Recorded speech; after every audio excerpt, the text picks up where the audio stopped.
Can we compare the sound of live instruments to our stereo systems? This question comes to us from Lito in the Philippines. Lito writes, "Hey Paul, I'm an avid audio enthusiast and build my own active loudspeakers." Good job, Lito. "I learned to play the flute to test my loudspeaker accuracy and their naturalness and dynamic range. I play my flute one-on-one against my loudspeaker, rendering a flute piece. Only when I cannot find any difference between my flute and the loudspeaker do I stop tinkering with them. Is this a valid way to test loudspeakers?" Well, first off, yeah, heck yeah. I mean, it's the basis of everything that we do. It's the basis of what our friend Harry Pearson, HP, the founder of the Absolute Sound, named his magazine after. That, if you didn't know, the absolute sound is the sound of live, unamplified music in an acoustic space. That's what the absolute sound is. And so what you're doing, if you're actually getting close to playing your flute and then being able to reproduce that flute on your speaker and you can't hear a difference, I would have to say that that's an amazing feat if you've actually done that to where you couldn't tell a difference. I think the problem I would have with your methodology is that what you hear is very different than what I hear in space. So imagine if I'm, this is my flute and I'm playing away on it, right? My ear is right here next to that flute. There's no getting around it. If you're playing a flute, if you're playing a violin, if you're playing a trumpet, you're very close to that instrument. And so what a musician hears when they play their own instrument is so very different than what I would hear as a listener far back here listening to that player play the instrument, that it would be, I don't know, totally different.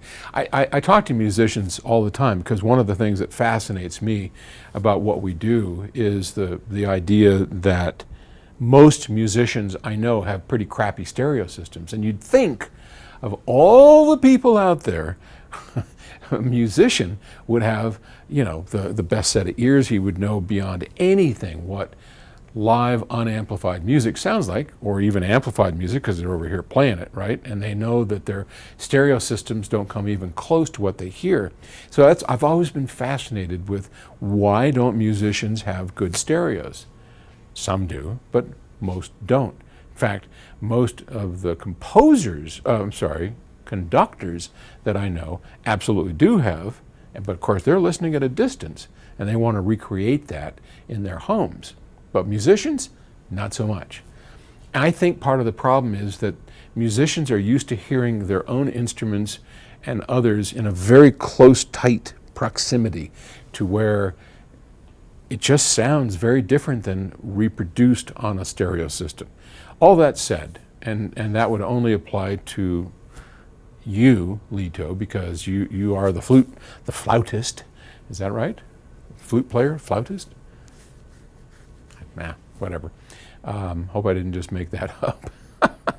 I think all of that could be so very different from the perspective, but that method is great. I'll give you a quick little story. It's something that's covered in my upcoming book, 99% True, which is a memoir. And I describe a trip I had to Singapore. And Singapore is a lovely country. And one of the customers who had a pair of our Genesis 5 loudspeakers, kind of that tall, they have sort of a tapered top end, and they were a great speaker, servo controlled bass, really good. And this doctor had a pair of the Gen 5s, and he sat me down in his home in Singapore, and we listened to it. And he played a violin piece. I think it was the Beethoven violin. Anyway, I can't remember right off the top of my head. And during the violin solo, I'm sitting there listening to it, and I'm thinking, okay, I know where this is going, because I flew out to Singapore. I flew all over the country, all over the world, and the country, to set up systems to try and help people get better sound out of their Genesis loudspeakers, later on their PS Audio Electronics. And I knew what was coming. It's like, how can I make this sound better? And by better, of course, he means, how can I make this sound more like there's a musician standing in my room, right? That's what he wants. So I'm listening to it, and I'm realizing, okay, he's got him two-toed in. He has to do a few adjustments, but this is pretty good. Yeah, but I could see where this was going, right? So when it was all done, he said, so you hear that? And I said, yeah. And he goes, now let me demonstrate to you what you should be hearing. And I'm thinking, huh? And his daughter, tall, lanky kid, I don't know, she's 17, 18 years old. It was a violinist. And she had a beautiful instrument, and she stood right between the loudspeakers, and she started playing the same thing. So obviously this was all sort of rehearsed by Dad, because he wanted to show me. And first off, that's a very depressing demonstration, because when you have somebody standing there playing the violin in front of you, where the speakers were once trying to do the same thing, you realize just how damn far away we are from the sound of live music. But it also helped because I could narrow in far more easily how good could we do? Well, we did. We managed to get it better, but it was really a demonstration in a wake-up call for me of just the frustration that people have. But it also demonstrated that there's no better reference than the sound of live, unamplified music in an acoustic space, better known as the absolute sound. So, good luck with your project, and I wish you the best. Thanks.